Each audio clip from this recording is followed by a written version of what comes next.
I am a pet parent. Which plants would be suitable for my home? Unfortunately, you have limited options and you can't have this look. Because अगर आपके pets इसे खा लेंगे, they might have nausea or they might have irritation and you will have to take them to a vet clinic.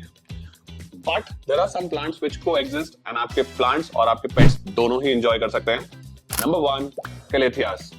Perfect for indoors, beautiful colors, and if your cats eat it, nothing happens.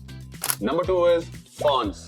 My personal favorite, looks so tropical, so beautiful, and अगर उसे कोई कुछ भी करेगा, कोई problem नहीं होगी. Number 3 is Palms. Chamaedorea palm specifically is a great flower plant. अगर वो decor के लिए use हो रहा है, like this corner, perfect. And अगर आपके dogs और cats उसके अंदर जाके बैठ भी जाएंगे, sniff भी करेंगे, they will be perfectly all right.